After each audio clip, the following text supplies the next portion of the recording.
के गंभीर अपराध भी सामने आए हैं। कहीं कहीं सरकारी कर्मचारियों ने भी गंभीर अपराध किए हैं और आदतन फायदा उठाने का निर्लज्ज प्रयास भी हुआ है। इन्हें बख्शा नहीं जाएगा। भाइयों बहनों, देश के बैंकिंग सिस्टम के लिए एक स्वर्णिम अवसर है। इस ऐतिहासिक अवसर पर मैं देश के सभी बैंकों से आग्रहपूर्वक एक बात कहना चाहता हूं। इतिहास गवाह है कि हिंदुस्तान की बैंकों के पास एक साथ इतनी बड़ी मात्रा में, इतने कम समय में धन का भंडार पहले कभी नहीं आया था। बैंकों की स्वतंत्रता का आदर करते हुए मेरा आग्रह है कि बैंक अपनी परंपरागत प्राथमिकताओं से बाहर निकलकर अब देश के गरीब, निम्न मध्यम वर्ग और मध्यम वर्ग को केंद्र में रखकर अपने कार्य का आयोजन करें। आज पूरा हिंदुस्तान जब पंडित दीनदयाल उपाध्याय की जन्म शताब्दी वर्ष को गरीब कल्याण वर्ष के रूप में मना रहा है, तब बैंक भी लोकहित के, गरीब कल्याण के इस अवसर को हाथ से न जाने दे।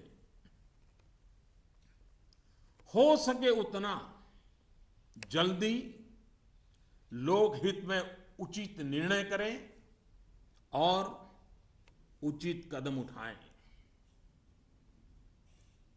जब निश्चित लक्ष्य के साथ नीति बनती है, योजनाएं बनती हैं, तो लाभार्थी का सशक्तिकरण तो होता ही है, साथ साथ इसके तात्कालिक और दूरगामी फल भी अवश्य मिलते हैं। पाई पाई पर बारीक नजर रहती है और इससे अच्छे परिणामों की संभावना भी पक्की होती है। गांव, गरीब, किसान, दलित, पीड़ित, शोषित, वंचित और हमारी महिलाएं जितनी सशक्त होगी, आर्थिक रूप से अपने पैरों पर खड़ी होगी, देश उतना ही मजबूत बनेगा और विकास भी उतना ही तेज होगा। सबका साथ, सबका विकास, इस ध्येय वाक्य को चरितार्थ करने के लिए नववर्ष की पूर्व संध्या पर देश के 125 करोड़ नागरिकों के लिए सरकार कुछ नई योजनाएं ला रही है। दोस्तों, स्वतंत्रता के इतने साल बाद भी देश में लाखों गरीबों के पास अपना घर नहीं है। जब अर्थव्यवस्था में काला धन बढ़ा तो मध्यम वर्ग की पहुंच से घर भी खरीदना दूर हो गया था। गरीब, निम्न मध्यम वर्ग और मध्यम वर्ग के लोग घर खरीद सकें, इसके लिए सरकार ने कुछ बड़े फैसले लिए हैं। अब प्रधानमंत्री आवास योजना के तहत शहरों में इस वर्ग को नए घर देने के लिए 2 नई स्कीमें बनाई गई हैं। इसके तहत 2017 में घर बनाने के लिए 9 लाख रुपए तक के कर्ज पर ब्याज में 4% की छूट और 12 लाख रुपए तक के कर्ज पर ब्याज में 3% की छूट दी जाएगी। सरकार ने प्रधानमंत्री आवास योजना के तहत गांवों में बनने वाले घरों की संख्या को बढ़ा दिया है। यानी जितने घर पहले बनने वाले थे उससे 33% ज्यादा घर बनाए जाएंगे। गांवों के निम्न मध्यम वर्ग और मध्यम वर्ग के लोगों की जरूरतों को ध्यान में रखते हम एक नई योजना शुरू करने जा रहे हैं। 2017 में गांव में रहने वाले जो लोग अपने घर का निर्माण करना चाहते हैं या पुराने घर में कोई विस्तार करना चाहते हैं, एक दो कमरे और बनाना चाहते हैं, ऊपर एक आध नई मंजिल बनाना चाहते हैं, उन्हें 2 लाख रुपए तक के ऋण में 3% ब्याज की छूट दी जाएगी। दोस्तों, बीते दिनों चारों तरफ ऐसा वातावरण बना दिया गया था कि देश की कृषि बर्बाद हो गई है। ऐसा वातावरण बनाने वालों को मेरे देश के किसानों ने करारा जवाब दिया है। पिछले वर्ष की तुलना में इस वर्ष रबी की बुआई में 6% ज्यादा वृद्धि हुई है। फर्टिलाइजर भी 9% ज्यादा उठाया गया है। सरकार ने इस बात का लगातार ध्यान रखा कि किसानों को बीज की दिक्कत ना हो, खाद की किल्लत ना हो, कर्ज लेने में परेशानी ना आए। अब किसान भाइयों के हित में कुछ और अहम निर्णय भी लिए गए हैं। डिस्ट्रिक्ट कोऑपरेटिव सेंट्रल बैंक और प्राइमरी सोसाइटी से जिन किसानों ने खरीफ और रबी की बुआई के लिए कर्ज लिया था, उस कर्ज के 60 दिन का ब्याज सरकार वहन करेगी और किसानों के खातों में ट्रांसफर करेगी। कोऑपरेटिव बैंक और सोसाइटी से किसानों को और ज्यादा कर्ज मिल सके, इसके लिए उपाय किए गए हैं। नाबार्ड ने पिछले महीने 21,000 करोड़ रुपए की व्यवस्था की थी। अब सरकार इसे लगभग 2 गुना करते हुए इसमें 20,000 करोड़ रुपए और जोड़ रही है। इस रकम को नाबार्ड कोऑपरेटिव बैंक और सोसाइटीज को कम ब्याज पर देगा और इससे नाबार्ड को जो आर्थिक नुकसान होगा उसे भी सरकार वहन करेगी। सरकार ने यह भी तय किया है कि अगले 3 महीने में 3 करोड़ किसान क्रेडिट कार्डों को रुपे कार्ड में बदला जाएगा। किसान क्रेडिट कार्ड में एक कमी यह थी कि पैसे निकालने के लिए बैंक जाना पड़ता था। अब जब किसान क्रेडिट कार्ड को रुपे कार्ड में बदल दिया जाएगा तो किसान कहीं पर भी अपने कार्ड से खरीद बिक्री कर पाएगा।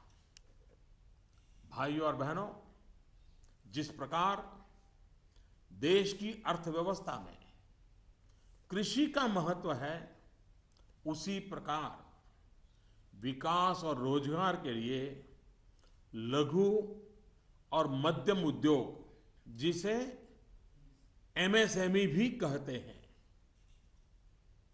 इसका भी महत्वपूर्ण योगदान है। इस बात को ध्यान में रखते हुए सरकार ने इस क्षेत्र के लिए कुछ निर्णय लिए हैं जो रोजगार बढ़ाने में सहायक होंगे। सरकार ने तय किया है कि छोटे कारोबारियों के लिए क्रेडिट गारंटी 1 करोड़ रुपए से बढ़ाकर 2 करोड़ रुपया करेगी। भारत सरकार एक ट्रस्ट के माध्यम से बैंकों को ये गारंटी देती है कि आप छोटे व्यापारियों को लोन दीजिए, गारंटी हम लेते हैं। अब तक यह नियम था कि 1 करोड़ रुपए तक के लोन को कवर किया जाता था। अब 2 करोड़ रुपए तक का लोन क्रेडिट गारंटी से कवर होगा। एनबीएफसी यानी कि नॉन बैंकिंग फाइनेंशियल कंपनी से दिया गया लोन भी इसमें कवर होगा। सरकार के इस फैसले से छोटे दुकानदार, छोटे उद्योगों को ज्यादा कर्ज मिलेगा। गारंटी का खर्च केंद्र सरकार द्वारा वहन करने के कारण इन पर ब्याज दर भी कम होगी। सरकार ने बैंकों को ये भी कहा है कि छोटे उद्योगों के लिए कैश क्रेडिट लिमिट को 20% से बढ़ाकर 25% करें। इसके अलावा डिजिटल माध्यम से हुए ट्रांजैक्शन पर वर्किंग कैपिटल लोन 20% से बढ़ाकर 30% तक करने को कहा गया है। नवंबर में इस सेक्टर से जुड़े बहुत से लोगों ने कैश डिपॉजिट किया है। बैंकों को कहा गया है कि वर्किंग कैपिटल तय करते वक्त इस बात का भी संज्ञान लिया जाए। कुछ दिन पहले ही सरकार ने छोटे कारोबारियों को टैक्स में बहुत बड़ी राहत देने का भी निश्चय किया था।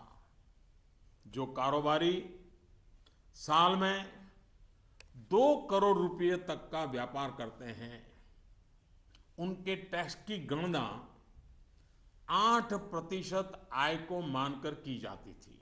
अब ऐसे व्यापारी के डिजिटल लेन देन पर टैक्स की गणना 6% आय मानकर के की जाएगी। इस तरह उनका टैक्स काफी कम हो जाएगा।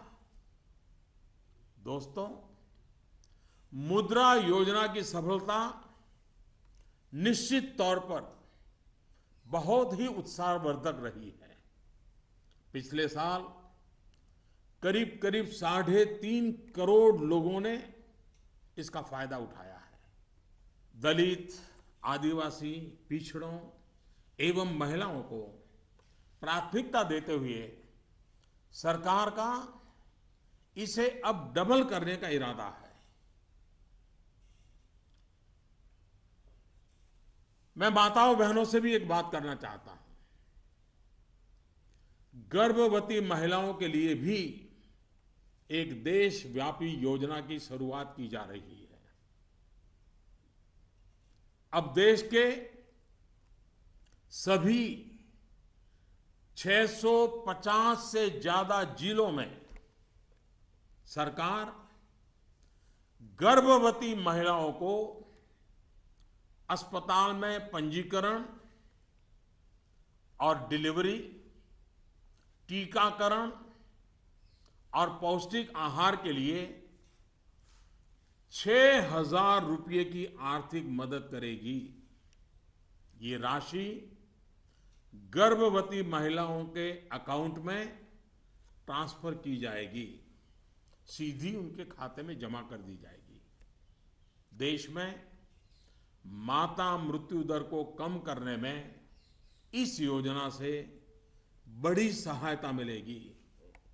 वर्तमान में ये योजना सिर्फ 4,000 रुपये की आर्थिक मदद और पायलट प्रोजेक्ट के रूप में सिर्फ 53 जिलों में चलाई जा रही है।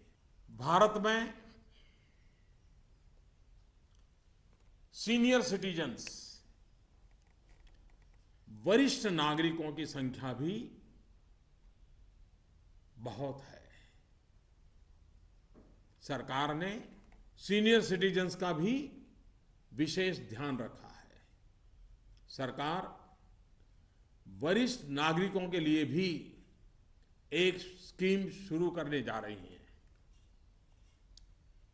बैंक में ज्यादा पैसा आने पर अक्सर बैंक डिपॉजिट पर इंटरेस्ट रेट घटा देते हैं। वरिष्ठ नागरिकों पर इसका प्रभाव ना हो, इसलिए 7.5 लाख रुपए तक की राशि पर 10 साल तक के लिए सालाना 8% का इंटरेस्ट रेट ब्याज दर सुरक्षित किया जाएगा। ब्याज की ये राशि वरिष्ठ नागरिक हर महीने प्राप्त कर सकते हैं।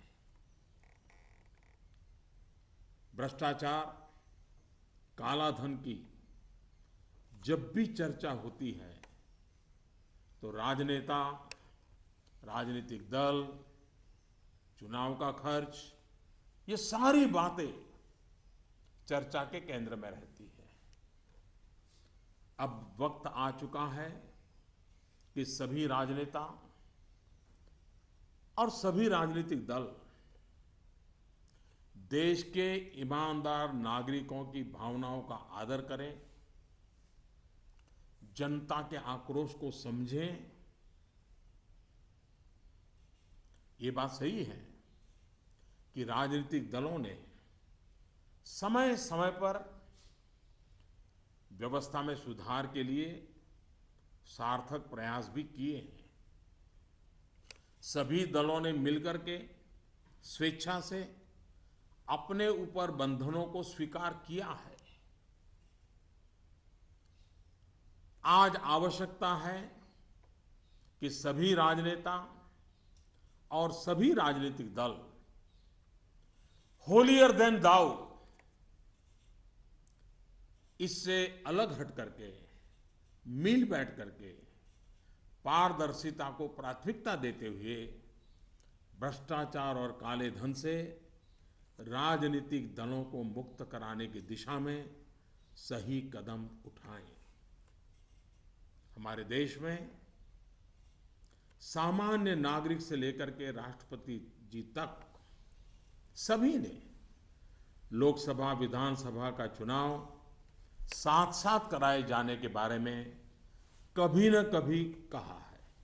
आए दिन चल रहे चुनावी चक्र, उससे उत्पन्न आर्थिक बोझ तथा प्रशासन व्यवस्था पर बने बोझ से मुक्ति पाने की बात का समर्थन किया है।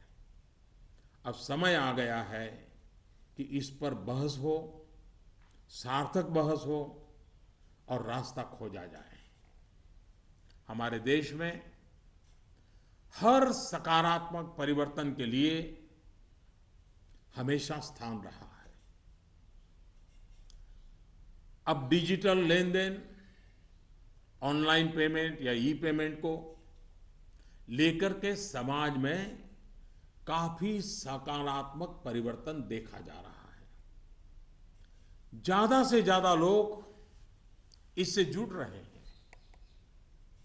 कल ही सरकार ने बाबा साहेब भीमराव अंबेडकर के नाम पर डिजिटल ट्रांजैक्शन के लिए पूरी तरह एक स्वदेशी प्लेटफॉर्म भीम लॉन्च किया है।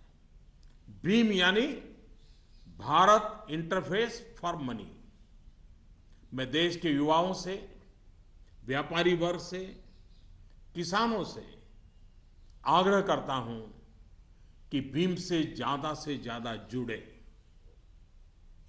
साथियों, दिवाली के बाद जो घटनाक्रम रहा, निर्णय हुए, नीतियां बनी, इनका मूल्यांकन अर्थशास्त्री तो करेंगे ही, लेकिन अच्छा होगा कि देश के समाजशास्त्री इतिहासविद भी इस पूरे घटनाक्रम, निर्णय और नीतियों का मूल्यांकन करें। एक राष्ट्र के रूप में भारत का गांव, गरीब, किसान, युवा, पढ़े लिखे, अनपढ़, पुरुष, महिला, सबने अप्रतिम धैर्य और लोक शक्ति का दर्शन कराया है। कुछ समय के बाद 2017 का नया वर्ष प्रारंभ होगा। आज से ठीक 100 साल पहले 1917 में महात्मा गांधी के नेतृत्व में चंपारण में पहली बार सत्याग्रह का आंदोलन आरंभ हुआ था। इन दिनों हमने देखा कि 100 वर्ष के बाद भी हमारे देश में सच्चाई और अच्छाई के प्रति सकारात्मक संस्कार का मूल्य है। आज महात्मा गांधी नहीं है, परंतु उनका यह मार्ग जो हमें सत्य का आग्रह करने के लिए प्रेरित करता है, वह सर्वाधिक उपयुक्त है। चंपारण सत्याग्रह की शताब्दी के अवसर पर हम फिर एक बार महात्मा गांधी का पुण्य स्मरण करते हुए सत्य के आग्रही बनेंगे तो सच्चाई और अच्छाई की पटरी पर आगे बढ़ने में कोई कठिनाई नहीं आएगी।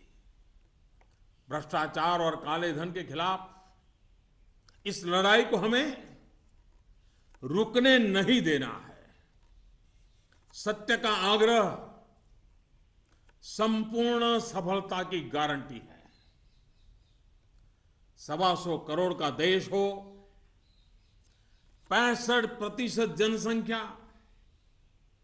35 साल से कम उम्र के नौजवानों की हो, साधन भी हो, संसाधन भी हो और सामर्थ्य में कोई कमी ना हो, ऐसे हिंदुस्तान के लिए कोई कारण नहीं है कि हमारा देश अब पीछे रह जाए। नववर्ष की नई किरण नई सफलताओं का संकल्प लेकर के आ रही है।